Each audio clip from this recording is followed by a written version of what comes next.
first time since 2013, the Saints are headed to the postseason. Hi again, everyone, and welcome to this special Christmas Eve edition of Saints Tonight. Eric Ritchie alongside Mike Neighbors, our Saints insider, sporting the best-looking Christmas sweater at the Superdome today.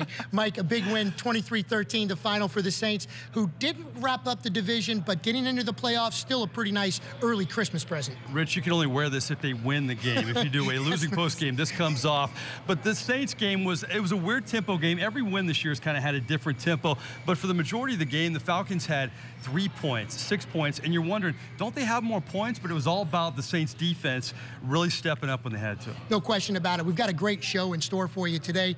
I know, as usual, I go behind enemy lines. I got to hear from Devonta Freeman about that crucial fumble in the third quarter. Also, we'll go one-on-one with New Orleans native Dion Jones, the linebacker who's making a living off picking off Drew Brees. But speaking of Drew Brees, you go one-on-one with the Saints quarterback. How about this lineup? Yeah, we have a one-on-one with Drew Brees. As usual, we'll talk to Scott Shanley and Deuce McAllister, our normal CST analysts, and we also have a one-on-two with the best dynamic duo of running backs in the NFL, Alvin Kamara and Mark Ingram. And oh yeah, a guy on defense by the name of Marshawn Lattimore, a rookie All-Pro who had the infamous butt interception. We're going to break that down like there's no tomorrow as well. Absolutely. Once again, the Saints' final score, 23-13. Winning the division is on hold for now, but that 23-13 final gives them a playoff berth. Let's hear now Sean Payton at the podium. Let's go to him now. I thought, obviously, it was an important game.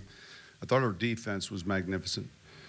And I say that with the injuries we've had, you know, there's 6 or 7 starters out of that defensive group, and I thought they played real well. I thought it was the difference in the game, really. You know, they handled the short fields when there was one real well, and put us in good field position, came up with some key stops, you know, down there on the 1-yard line. Offensively, we did enough, and same way in the kicking game. So I thought in the kicking game we played well. I thought Tommy Lee played well just in some of the coverage opportunities, punt-wise, of protecting field position. And it was a good team win. So, any questions? Excuse me? It's kind of further down the road right now. We're looking at, you know, how to win this division. And sounded like we were close to, but we're going to have to kind of enjoy this next 24, 48 hours. The holidays here, and then get refocused like we do, and get ready to play another football game. So that was a good win, though. Obviously, we think Atlanta's a real good football team, and we knew going in it'd be a battle. How much do you guys teach balancing a football and someone's butt and making an interception? No, listen, that was a little bit like that Super Bowl play where it just kind of rolled around on a body, and that happens once in a while. You know, fortunately, it didn't hit the ground, so I thought they made a good call. Can you talk about the difference the crowd made? It seemed like they had some issues, especially in the first half, just getting third down calls. Yeah, I think the crowd noise is significant. It's fantastic. You know, I always get a little angry when we start talking to the crowd, you know, via the score. Don't talk to 72,000 people that are listening. You with me? And so I thought we did a good job of, you know, for a 12 noon start time, I thought the crowd made a significant difference, and that was good. Sean Payton has now led the Saints to an 11-win season and back in the playoffs for the first time since 2013. Back on the field now, Eric Ritchie, joined by our own Saints Super Bowl champion, former linebacker Scott Shanley. And Scott, when we talk about this win, we talked about it going in, defense was going to be critical, and that side of the ball stepped up big time. Big time. The defensive performance today was outstanding. When you look at an Atlanta team coming in this game, leading the league in third down conversions and holding them to the percentage they did, that is outstanding. That's championship, that's playoff level defense. 2 times inside the 1, no points Atlanta comes away with. The Saints defense was remarkable. Picking off passes as well. We'll always remember the butt interception by Marshawn Lattimore. But again, the turnovers, Saints came up with 2 crucial turnovers, especially with Freeman inside the 5, trying to punch it in. That might be the play of the game. Absolutely. You look at those plays, when you get inside the 5-yard line, inside the 10-yard line, you're thinking you're coming away with points. And to come away with no points, Dion Jones with the pick, looked like a pick six. There's great hustle, live to play another down, and that's been this Saints mentality is don't let anybody cross our end zone. The next couple plays, it's a fumble, and then you keep points off the board. That helps you get victories. We're just getting started with Mr. Shanley right now. Let's go back by the Saints locker room, rejoin Mike Neighbors, who's now with Deuce McAllister. Guys? Every game this season for this team, a different tempo, and this one different as well. Well, it's not often that you have a drive that goes 8.5 minutes and you're pleased with it. It was 16 plays, 8.5 minutes, and you only got a field goal. Yeah. It didn't hurt you, but you kind of set the tone. And I think that they continue to wear down that Atlanta defense. I thought in the secondary they really did a good job. I thought that they made Matt Ryan check the ball down, and he had to hold it a couple times. He was running for his life a little bit. I mean, you talk about a guy like George Johnson. He wasn't even on the team a couple weeks ago. And so he's making plays. They were able to move Sheldon Rankins back inside to his natural tackle position. He hadn't played a lot there for the last couple weeks. And one player, Kakaha, he's played Sam for the last 2 to 3 weeks, and he's done a really, really good job. So your hat goes off to him because a lot of players made a lot of different plays for this group. You got to like the aggressiveness of Sean Payton in this game. Early on, he goes for it on fourth down, and Brees trips over Pete, and Ingram still gets the first down. And later on in the game, Lattimore looks like he has, a batted pass. It falls on his rear end, we'll say, and he gets an interception. You know, Deuce, you played sports for a long time professionally. Sometimes you got to be good, and sometimes you got to get the bounces too, right? Well, you need to be lucky sometimes. Right. I mean, that all plays a part. But those 3 players that were involved with that play, Lattimore, Marcus Williams, and then Craig Robertson, those are 3 really smart players. Because in that whole sequence, when Lattimore is on the ground, Marcus Williams sees the ball, hadn't hit the ground. He pushes the ball back onto the body of Lattimore. The guy that's about 5 yards away is Craig Robertson. He sees the whole play developing, and he goes and tries to pick the ball up off of Lattimore. And, I mean, it's just, really smart players just having fun and playing the game. And so your hat goes off to him. On that power play, Drew kind of gets stripped. He gets stripped, and so Pete is still pulling. And it's amazing that he didn't fumble the ball altogether. Not just get it to Mark, but didn't fumble it. Mark is just pure power. I mean, he's able to convert that off of pure power. And so, yes, you needed the bounce, but they executed really well also. This football team, offensively made some plays in that first half, but the weird sequence after the Lattimore interception, then they had the play of the game offensively to Ted Ginn, who was the guy who was really key in that 8-game winning streak and came up with the play of the game in this one, too. Well, I thought that how Atlanta was playing the Saints, really the first game and this game, Saints had some opportunities to really push the ball downfield, and they didn't do it a lot.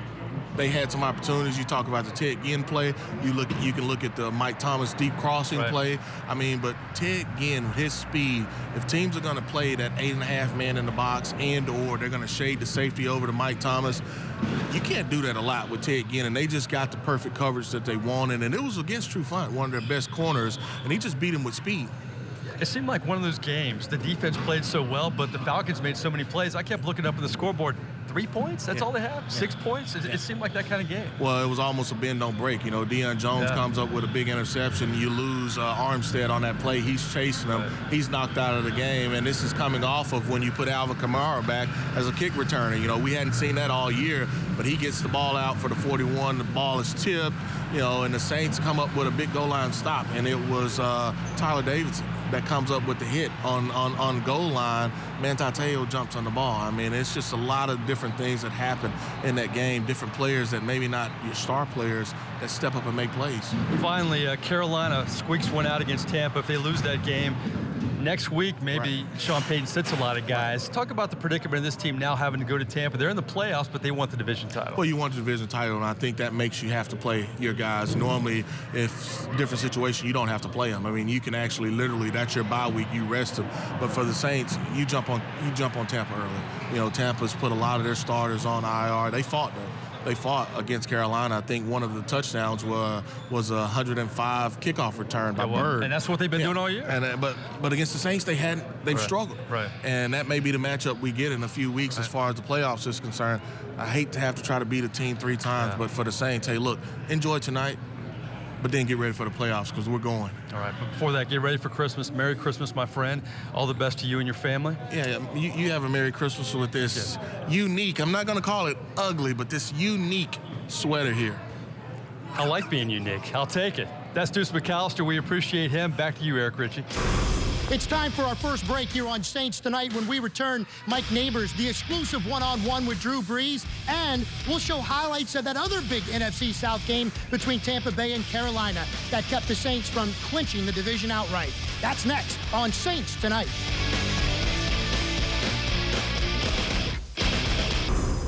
Welcome back to Saints Tonight. Eric Ritchie alongside Mike Neighbors as the Saints, we break down a 23-13 victory over the Atlanta Falcons. They're in the playoffs. You look at the stats, and really not a whole lot of discrepancies in total yards, but time of possession, big time. Saints had the ball 33 minutes, almost 34 minutes, and third down conversions.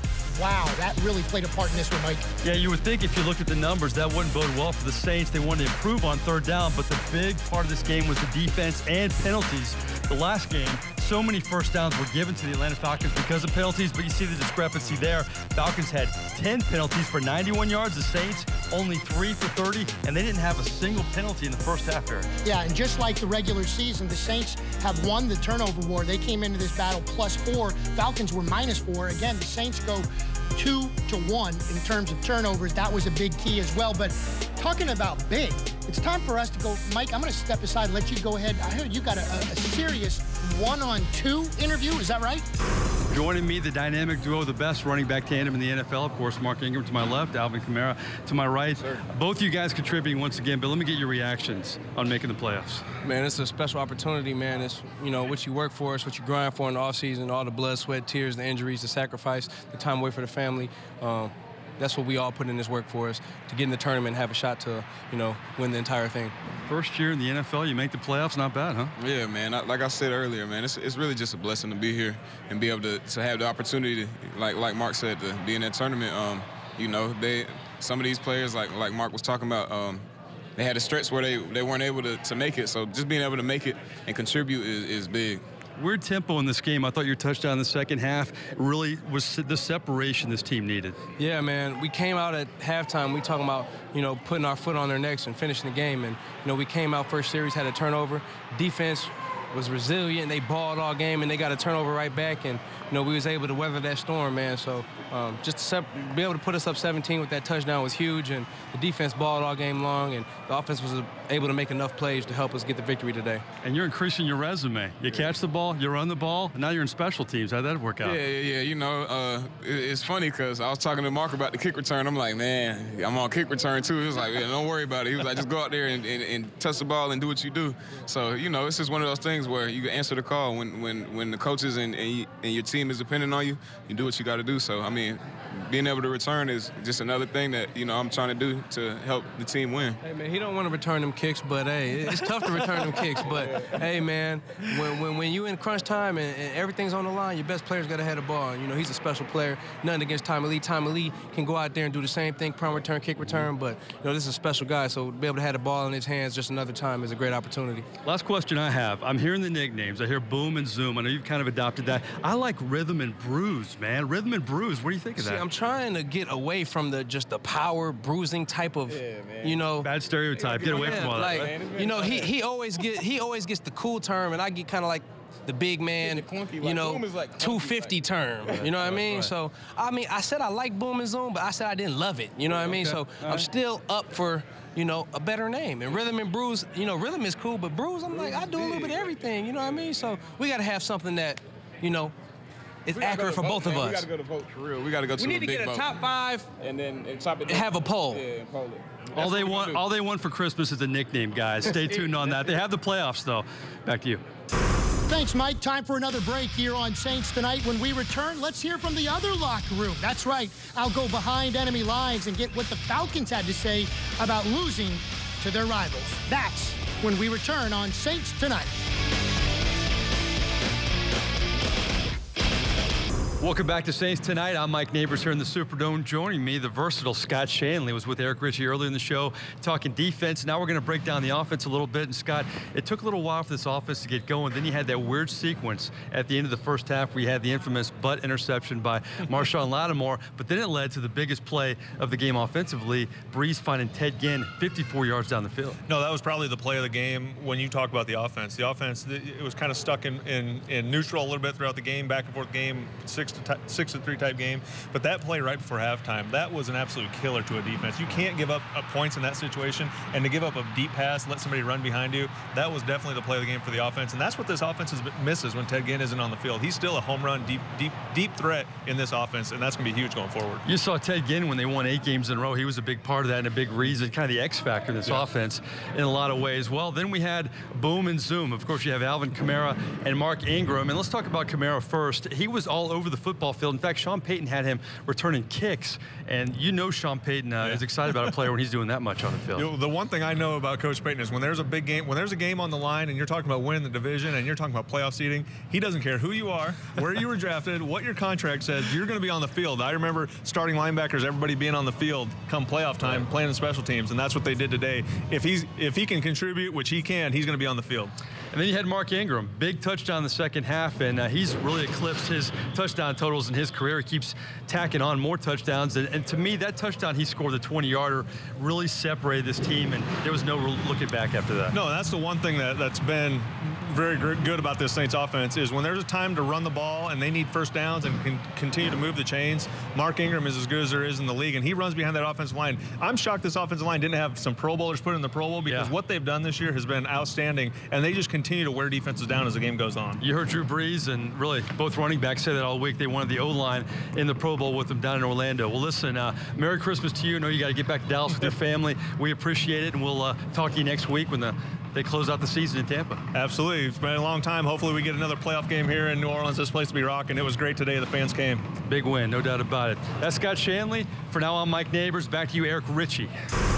Guys, back on the field, just out of the Falcons locker room, Devonta Freeman really was a guy that a lot of people were talking to. You think about the last 7 games, Freeman has been a Saints killer. Stopping him was key in this football game, especially forcing Devonta into that fumble as he tried to punch it into the end zone. But let's start with the New Orleans guy. Yes, the linebacker, Dion Jones, who now has 3 career interceptions against a Hall of Fame to-be quarterback in Drew Brees. Also, he tasted a loss against his hometown team for the very first time. This will always be an extra special game when you come back to your hometown. It's the first time you've been on the other end of this series. Yeah, it sucks. You know, I always want to beat them. You know, that's like a rival for me. You know, I got family that's still kind of Saints fans, and I just want to just prove them wrong pretty much. And it's always great playing against those guys. They always give us a game. And we know it's going to always be to the end. A 3rd interception against Drew Brees? Oh, man. He's a great quarterback, and it's a blessing that I was there at the right place, right time. And like I said, you don't really give much of them, but I'm happy I was able to get through it. At that point in the game, it seemed like right after the half, it's like the Falcons, you guys were right there again. We always, you know, talk about after the half, lap them, stack them, jack them. And we got the jack them out the defense, and it feels good to, you know, get that turnover. What did Coach Quinn say to you after the fumble today in the red zone? Just, you know, he got my back, you know, and, you know, just knowing that all the coaches and the guys, and even from up top, you know, knowing people got your back, it means a lot to me, you know. You know, you put them in that family orient, you know, and it's a lot on me because, like, you know, when you know someone got your back, you just want to always do good for them and, you know, make them happy and make them, you know, even have your back even more, do things to have success. And from a competitor's standpoint, next week, win and you're in, and if you lose, you need some help, but you're a very competitive person. Do you kind of thrive in situations like this? Yeah, like, situations like this is, you know, you just got to man up. You got to look yourself in the mirror. Like, I know I fumbled, you know. I shouldn't have fumbled. I know that, you know. I know I could get better. I could do better with holding the ball, and, you know, it just made me stronger. You know, I get to work on something. I get to get better at something, you know, shoot for something to get better. As for Falcons head coach Dan Quinn, he talked about the missed opportunities and not converting on third down, which led to not as many offensive plays than the Falcons are used to. They are now 9-6 and still have a chance to get into the playoffs with the must-win game next week against Carolina. But they were a very disappointed football team, according to Coach Quinn, because one of their goals to win the division was not met. Mike, let's send it back to you. Thanks a lot, Eric Ritchie. We've talked offense in this show. Let's go to one of the stars on the defensive side of the ball, of course. All-Pro rookie Marshawn Lattimore. First year in the NFL, you guys going to the playoffs. How does that feel? Man, I feel great, just to come in and contribute to the team and be one of the reasons, we're going to the playoffs. We come together as a team, man, and I love it. So, we just got to keep it going. All right, the lead story when it involves you is the interception you had. Everybody's saying first you had the butt fumble with the New York Jets. This might be the butt interception. I don't know if there's a better nickname. I've heard some ones I can't say on the air, but how do you characterize that play? Oh, man. I know, man. This is a great play. Just fell in the right spot, I guess, and I'm just glad I can, get in my possession.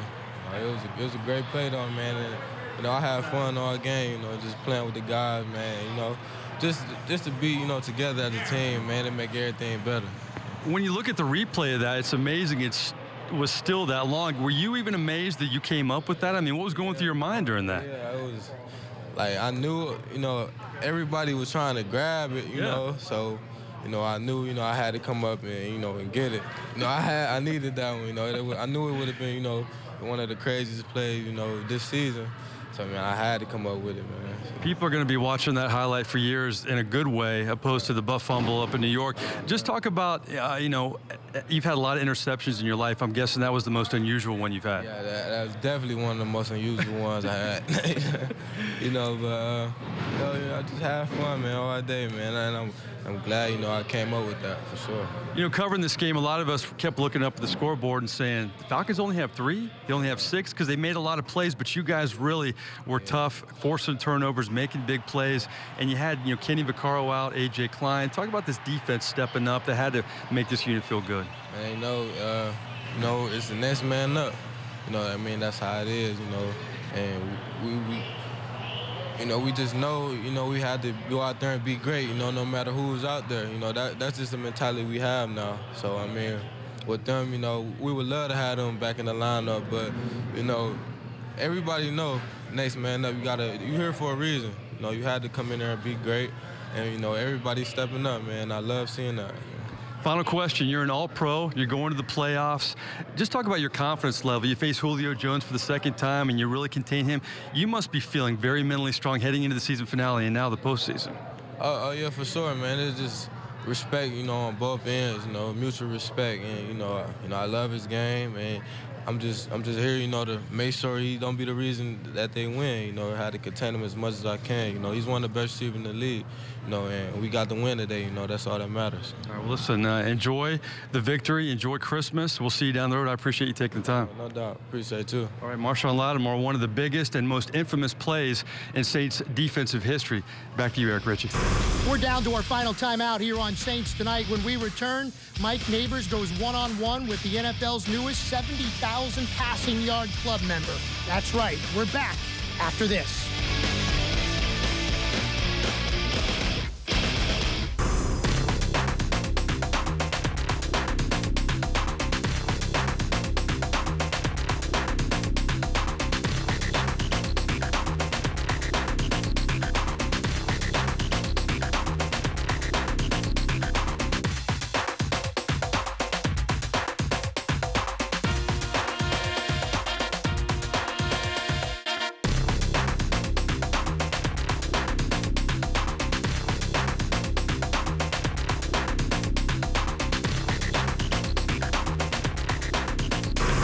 Welcome back to this special Christmas Eve edition of Saints Tonight. Eric Ritchie on the field of the Mercedes-Benz Superdome, where the Saints have just wrapped up a very important 23-13 win over their rivals, the Atlanta Falcons. Drew Brees, just another day. He passed over 70,000 yards, the quickest guy to ever do that in NFL history. A 12th consecutive season for Drew, throwing over 4,000 yards in a season. And oh yeah, he's still pursuing the record for the highest completion rate ever by an NFL quarterback. Came into the game at 71 61.8. Once again, Drew throws for over 75%. Lights out for the Saints quarterback. That's who's with our own Mike Neighbors now. Let's go to Mike with Drew Brees. Well, thank you very much, Eric Ritchie. Drew Brees joins us here in the Superdome. Going back to the playoffs, how's that sound? Sounds good. That's not the ultimate goal, you know, but it's the next step. You know, that's what this win provided. And if we win next week, then we win the division. And that's really what we're seeking right now. And listen, our team knows that the wins only get, or the games only get more important and the wins only get sweeter from here on out. You know, I mean, in our mind, we're playing with a playoff mindset, you know, and that is that we have to continue to improve and get better and win to stay alive. You love second chances in life. I know you guys were frustrated after that Thursday night game. How sweet is it to get redemption, not only to beat a team to go to the playoffs, but to beat this team, your rival? Yeah, listen, they're a very good football team. You know, they know how to win. Yeah, that was, listen, tough loss against them on Thursday. There's so many things that you felt like could have had an impact on that game. And, you know, not to say that tonight was about righting the wrong, you know, of that, but we just knew that we could play better. I felt like we did tonight, both sides of the ball. But still, man, there's some areas of improvement and opportunities to get better. Weird tempo in this game. The defense stepped up on so many occasions. I kept looking up at the scoreboard. It seemed like they had more than 3 points, but they limited them all day. But the weird sequence, though, was right before the half. Lattimore gets, I guess they're calling it the butt interception, kind of off the butt fumble. Yeah. And then with under 20 seconds left, you hit Ted Ginn. That was a game-changing play, obviously. Yeah, it was a huge momentum shift. You know, you go from just being up 6-0 to 13-0 and getting the ball, you know, to start the second half. So that was obviously a huge play in the game. The crowd, you knew they were going to come alive. Christmas Eve, the Atlanta Falcons. Is this the loudest you've heard the Superdome in a while? It is the loudest it's been in a while. I mean, there's obviously some defining moments, but there was a couple moments today where, you know, it just felt electric. You know, it felt like moments that we've had here before that were significant moments, and gets me excited about the future. This was a well-earned victory, but you got a few bounces, the Lattimore interception, some balls were popping up. Do you feel like when you have a special season like this, sometimes things fall into place a little bit along with the good play? You have to, the ball's got to bounce your way at times, you know, and I think any good season, you recognize that it did, and then some of the tough seasons, you say, well, it didn't, you know. I'm just glad that in some moments it's bouncing our way, you know. You know, unfortunately, they got a tip pick, you know. Yeah. So, you know, that, I guess it all evens out in the end. But it's nice when, you know, guys can step up and make the plays that they made today. You know, those 2 goal line stands were huge. One resulting from the turnover, or in a turnover, and then the other one just stopping them on 4th down. But those are game-changing plays. Finally, I love asking you about Halloween. I know you have a busy house. You never slow down, but with 4 kids, how fun is Christmas going to be? They're getting older. They're getting more excited about this holiday, I'm sure. It's so much fun. It's so much fun, especially with my daughter. I mean, she's just so excitable.